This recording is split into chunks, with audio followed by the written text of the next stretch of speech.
Hello, America. I'm Mark Levin. This is Life, Liberty, and Levin with our great guest, Heather McDonald. How are you? Fine, thank you, Mark. Thank you for having me on. Well, you have a BA and MA in English. You have a JD. You're a lawyer.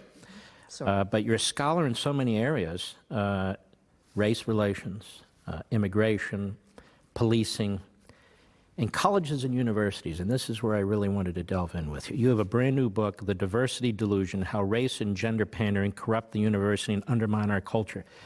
This is so relevant today. And you argue that toxic ideas first spread by higher education have undermined humanistic values, fueled intolerance, and widened divisions in our larger culture. And I think we see this everywhere now. We certainly do. The Kavanaugh hearings was an example that we're all in Gender Studies 101 now, Mark. Virtually every aspect of the culmination of hysteria that greeted Judge Kavanaugh was perfected over the last decade on a college campus. Above all, the preposterous mantra to believe survivors, regardless of the evidence, regardless of due process. This is the campus rape hysteria that has been transforming the lives of males on campuses, creating an extraordinarily costly bureaucracy, moved into the real world, and it's not going away. It's only going to get worse. What have our universities and colleges become, and when did this happen? I mean, they were always kind of liberal in the last several decades, but in some ways, and not my phrase, now they're almost sort of a Soviet-style system where there really isn't free speech. You're not allowed to challenge the so-called norms in the universities, where race and gender seem to have a priority over other things and that sort of thing. When did all this happen? Well, the 80s was when it started, in my view. That's when you got radical multiculturalism that hit. I was in college in the 70s. I'm very grateful for that because I was allowed to read John Milton, William Wordsworth, and Shakespeare without anyone thinking to complain about the gonads and melanin of those authors. I got to lose myself in beauty, in greatness, and sublimity. Come the 80s, and students were given a license for ignorance. They were taught that the only thing they needed to know about a book was the race and gender of the author, to know whether it was thoroughly dismissible without even being read, and they could go on to instead wallow in their own delusional oppression. And it has only gotten worse since then. And what we are doing is breeding the grounds for, I fear, civil war, because students are being taught to hate the greatest works of Western civilization, and frankly, to hate each other. From the moment a student steps on college campus today as a freshman, or a fresh person, I should probably say, the bureaucracy is determined to drum into that student's head identity politics, which says he's either a victim or an oppressor. Oppressors are obviously, most famously, white males, heterosexual white males.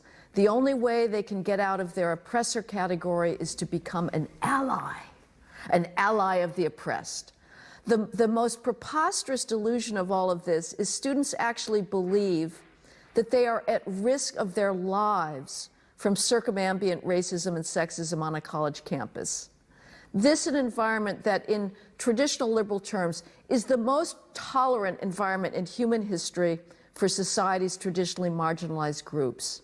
Yet there's a massive bureaucracy dedicated to cultivating in students this delusional sense of their own oppression, which then they carry with them. It's a chip on their shoulder that prevents them from seizing the magnificent opportunities to learn, to read every book that's ever been written. And they carry this chip, this delusional victimology, into the world at large. And they are going around blaming American institutions of endemic racism and sexism when that no longer is true. You see it with respect to professors and tenure. You see certain professors are sort of drummed out of the classroom. You see the rise in confrontation, physical confrontation on college campuses. You see that the commencement speakers are almost totally of the left. And you see when some conservatives dare to go to a college campus and want to speak about things that are really not particularly controversial, how often you have to bring in the riot police or the security guards have to come into the facility. The administrators, are these the old 60s, 1960s retread types, or who are these people? Yeah, the administrators are even more left-wing than the faculty. And they are part of this massive bureaucracy. If students are wondering, why is my college tuition so expensive? Look no further than the diversity bureaucracy. At the University of California at Los Angeles, their vice chancellor for equity, diversity, and inclusion makes over $400,000 a year. This is mind-boggling. This is multiples more than your average faculty member makes. It could pay for free tuition for 4 years for 12 undergraduates. And that vice chancellor of equity, diversity, and inclusion has nothing to do, because there isn't a single bigot on a university campus today. Every faculty search is one desperate effort to find qualified females or so-called underrepresented minorities, this refers to blacks and Hispanics, who haven't already been snapped up by better endowed schools. So what do the vice chancellors of diversity, equity, inclusion do? Because they're certainly not routing circumambient racism and sexism. What they're doing is drumming into students' heads this false narrative of victimology. And what is amazing to me is that colleges are somehow held harmless for their rising tuitions. The solution that's always bandied about in public discourse is, well, more federal aid. No, don't feed the beast.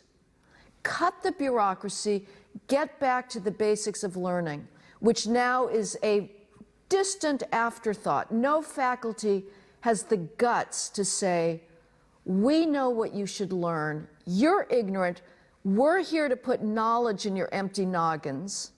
Instead, students are given utter carte blanche to decide what to study.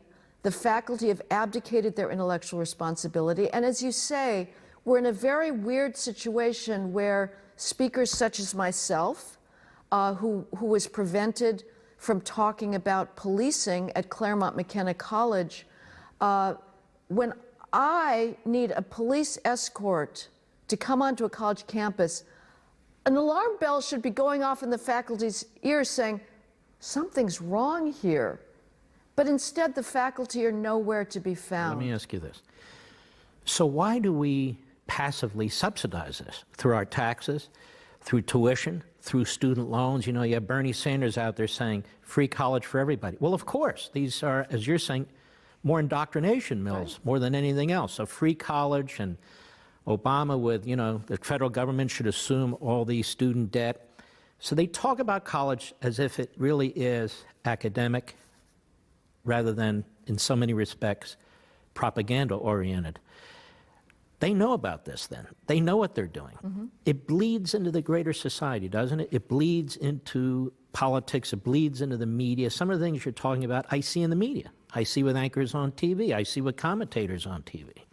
Well, identity politics is everywhere. I am so sick of hearing somebody preface his remarks by saying, well, as a white female or as a black female, X, Y, Z. I'm sorry, that's a non sequitur. It is not the case that I can predict your views knowing that you're a white male. I cannot predict your views if you were a black female. And it is the height of both arrogance and condescension to think that somebody can be typecasted on the basis of that. But of course, that is now the currency of the political realm. So it has certainly bled into politics. The Democratic Party now is an extension of this poisonous identity politics on college campuses. And to be honest, I can only hope it continues, because Americans by and large are not buying it. But the thing that worries me the most, Mark, is what this is doing to our scientific advantage in the so-called STEM fields. This is the science, technology, engineering, and math. For a while, people who were optimists thought, well, okay, You got the gender studies here, you got the women's studies there, you got the Chicana studies there. It's all going to stay put. Science will be the one realm that remains committed to meritocracy because we all understand, of course, that there's no such thing as female physics. There's no such thing as Iranian physics. There's physics. There's math. This is the accomplishment of human reason that is open to everybody. Well, that was a false hope. Anybody that knew anything about the university would have known it's not safe. And now you have nothing less than the National Science Foundation, a federal agency that is the premier funder of basic research on college campuses, that has itself been colonized by this poisonous identity politics. The National Science Foundation is spending billions of our taxpayer dollars funding gender theorists on college campuses to study so-called intersectionality and microaggressions in the STEM fields, on the assumption that the only possible explanation for why we do not have 50-50 gender parity in our engineering departments and math departments must be, by definition, the result of sexism. That is the diversity delusion.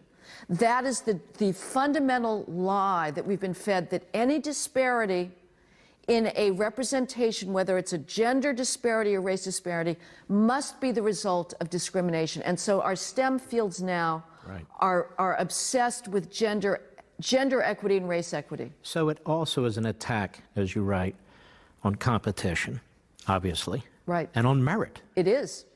And so we kind of dumb down our society. We tribalize our society. We balkanize our society. Who does this benefit? Well, it benefits the bureaucracy because let's start again with the college campus, but it goes into corporations as well. On a college campus, students are being taught to hate. They're being taught to think of themselves as victims. I would argue this is a side issue we can get or can't get into. Racial preferences, which are a poisonous policy, feed into this in complex ways. But every time that students hold these protests, like brown students occupying the president's office saying, well, it's very hard to have to go to class and study for exams because we're working so hard at, quote, staying alive at Brown. This is preposterous. This is delusional. But every time there's a little outbreak of student hysteria, the diversity bureaucracy walks in and says, well, we need more diversity bureaucrats. And sadly, the students agree, and they inevitably ask for more vice chancellors of equity, diversity, But you also brought up the Kavanaugh hearings. And so what I'm getting at is, when you indoctrinate people this way, right, when you affect their thinking this way, I mean, eventually they leave college and they leave a university and they go out into the broader world. And I feel like the Democrat Party plays into this. I feel like the Democrat Party plays into this. More and more the media play into this because a lot of these people in politics more and more and in the media more and more come out of this mindset, do they not? Well, yeah, the media believes, again, that race and gender determine everything. There's not a single mainstream media outlet that is not determining what stories to cover, who to source them to, who to quote, who to write them, that is not looking at race and gender on the assumption that those attributes determine our world, that America is profoundly racist, profoundly sexist, and they're seeking stories that they think support that narrative. And it's also in corporations, HR departments. You know, one of the main milestones that show how much the university identity politics is transforming our competitive edge was when Google fired a young computer engineer named James Damore in August of 2017. Damore wrote a factual, reasoned-based 10-page memo simply questioning the feminist orthodoxy that reigns at Google. He was fired. Well, one of the interesting comments on the Google chat board said, we need to stop this diversity madness before it goes any further. Right now, our HR department is simply an outpost of gender studies and black studies. All right. Don't forget, folks, almost every weeknight you can watch Levin TV. Levin TV, I'll be there at crtv.com, crtv.com. We'd love you to join us. Just give us a call at 844-LEVIN-TV, 844-LEVIN-TV. We'll be right back.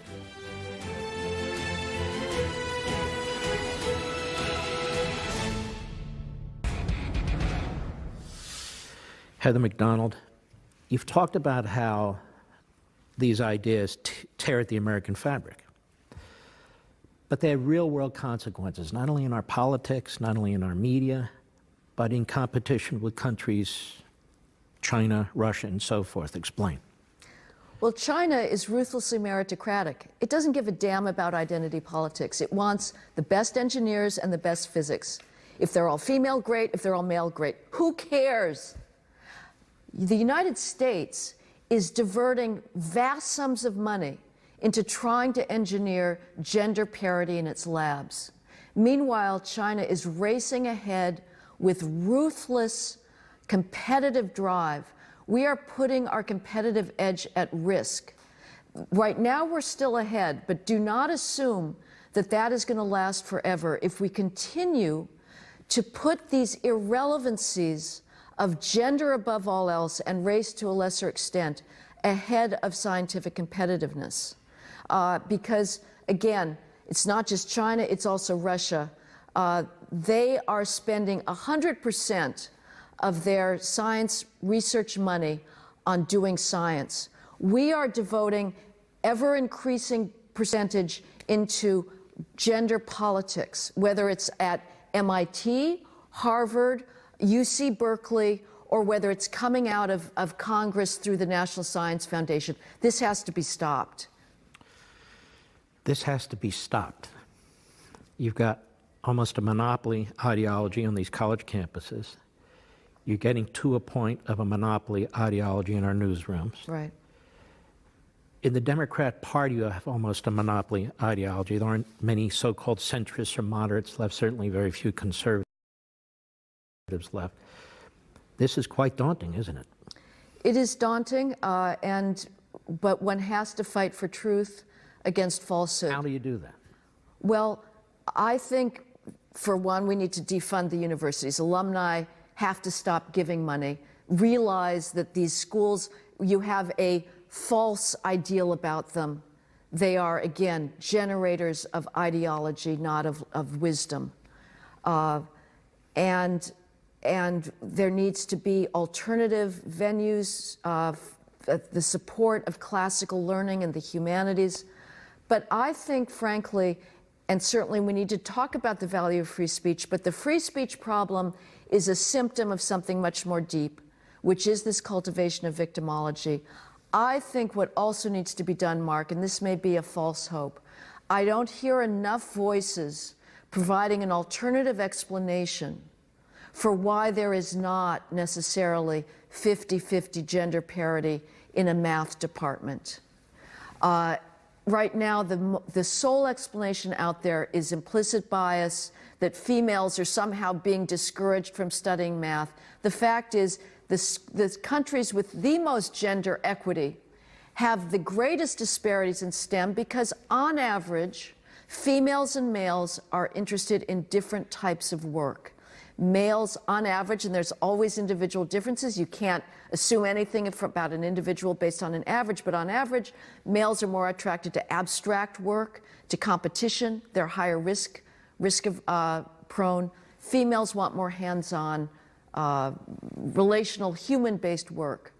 So I do not expect that people working for the Nobel Prize in physics or earning it in math are going to be 50-50 gender. And I'm also willing to talk about something that is very taboo, Mark, which is that skills are not evenly distributed among different groups. High-end math skills, if you look at the 0.01% of the highest-end math skills, and also the dummies, who are the worst math clods? It's males. Who are the greatest math geniuses? 0.01% of the highest-end math skills. Males outnumber females 2.5 to 1. So Larry Summers, when he was president of Harvard, dared talk about this distribution of math skills. He got fired. We have to keep talking about that, though, because they dominate the explanation for inequalities or lack of parity is always racism or sexism. We have to fight that. Let's overlay this with immigration. Yeah. Because if diversity based on physical characteristics and so forth is the key, which takes place in colleges and universities and more in the broader society, this complicates it even further, because people coming into this country, many of whom we'd consider minorities, south of the border, Asia, Africa, the Middle East, how do we account for that? In other words, when I see these statistics about the percentage of the population that is this group, and why aren't they part of this group? Well, some of them are first generation. Some of them haven't even assimilated into the country yet. So many of these statistics are bogus to begin with.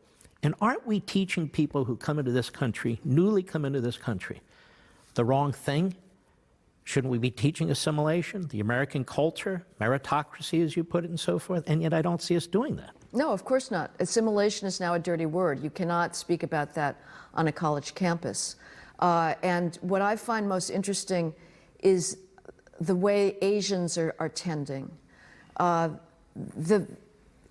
now, to be a victim in the United States is to be the highest elite position you can occupy.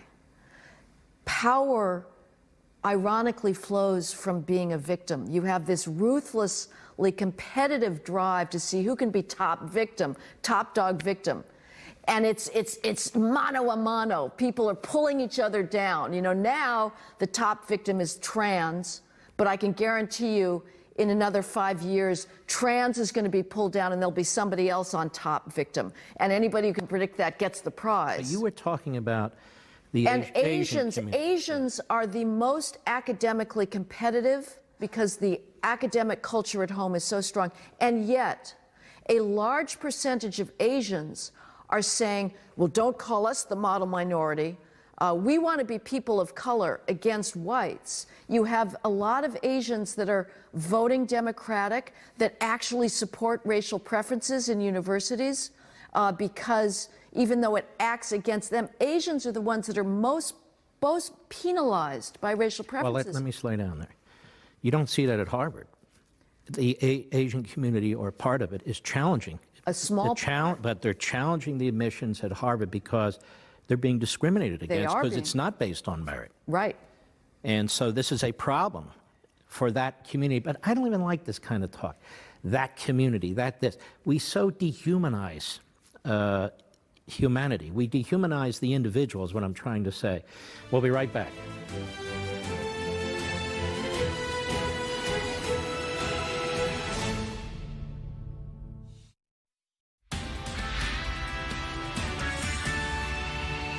Live from America's News headquarters, I'm Lauren Green. Alaska experiencing more than 1,000 aftershocks following Friday's earthquake near Anchorage. The magnitude 7 quake ripped open roads and left thousands without power. Fortunately, no deaths or serious injuries have been reported. Meanwhile, memorials beginning for President George H.W. Bush. The 41st president will lie in state at the U.S. Capitol starting Monday evening through Wednesday morning. He'll then be honored with a state funeral at the National Cathedral in Washington before his body returns to Texas for a second memorial service and a burial at his presidential library in College Station, Texas. President Bush's spokesman just tweeted this image showing President Bush's service dog, Sully, laying next to his casket, forever loyal. Mr. Bush passed away Friday at the age of 94. I'm Lauren Green. Now back to Life, Liberty, and Levin.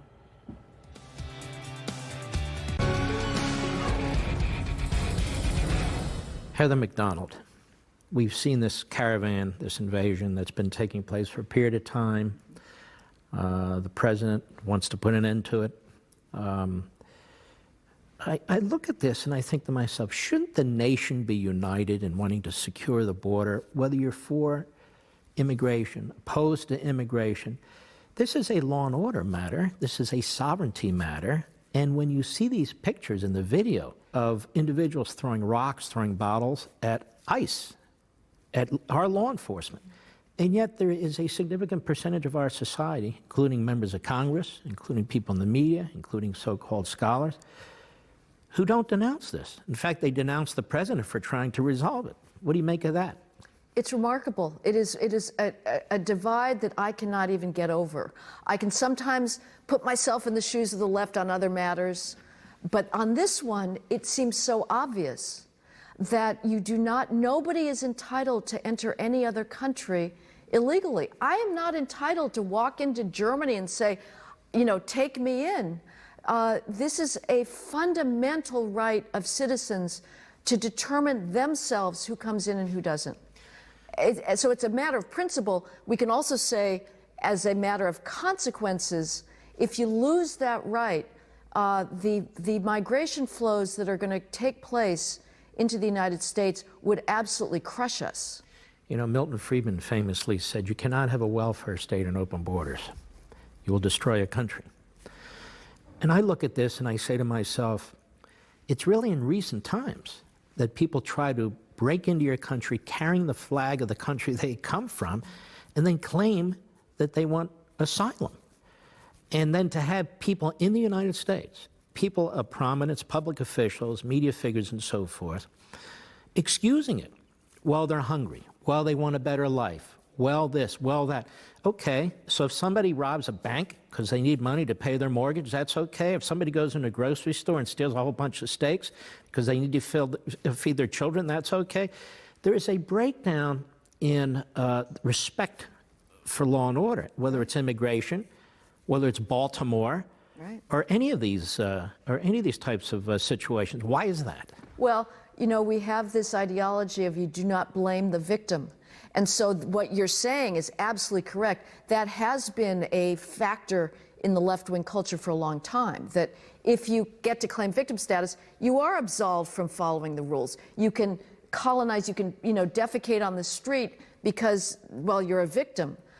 You can steal because you're a victim. You can shoot other people because you're a victim. Do not apply. We have given up on the idea of a single moral standard for all people. Obviously, for the Democrats, when it comes to immigration, there is a belief that the more third world people of color that they bring in, the more they get a larger base for identity politics.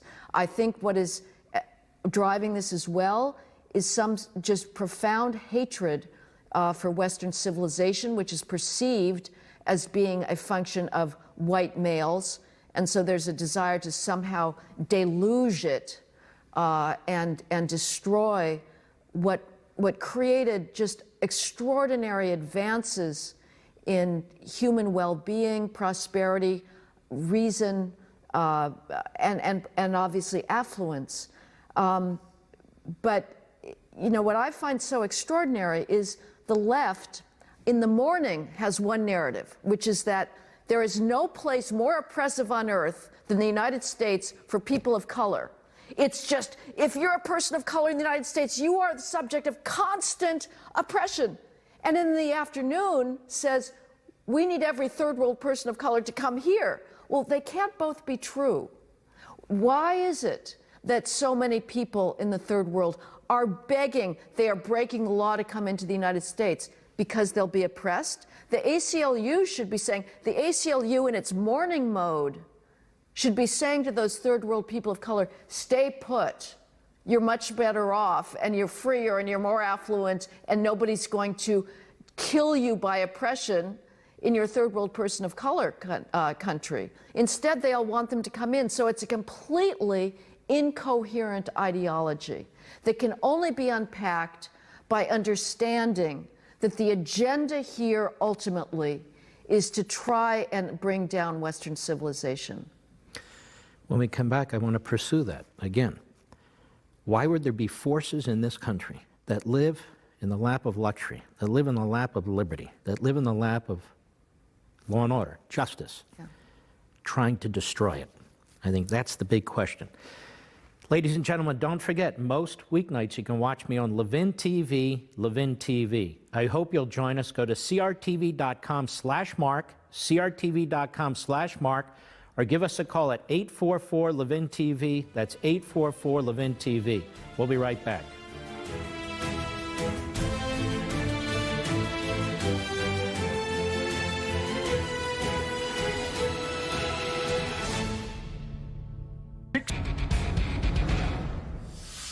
we do need to ask the question, I do. Why would there be such powerful forces in this country that want to destroy these various instrumentalities of liberty, these constitutional standards and so forth? And let me give you my idea. Isn't it because that's the nature of progressivism? Progressivism is really the progeny of Marxism, of Hegel, of Rousseau, that they've told us this. John Dewey told us this. Woodrow Wilson told us this. Many of them told us this, the intellectuals beginning of the last century. And they tell us this today, pretty much. That is, we need a clean slate. So this country was founded by slave owners. It's got to be destroyed. The Constitution's okay if we can use it to get where we want to go. Liberty's good as long as we can exploit liberty to get to where we want to go. And so they talk about radical egalitarianism, college for all, health care for all. And this isn't new. We've seen it in all these societies that basically destroy liberty and empower government, centralized government. It's the same story. A relative few control the society while they claim to be populists and reformers and so forth. Isn't that the scent of what's taking place here? Well, that's certainly part of it, and because it is true that you can say Marxism, at least in its embodiment in China and Russia, China at least was not really a Western phenomenon. To me, what I notice about our world, too, is that the peculiarity of American culture and Western European culture in general being so self-hating.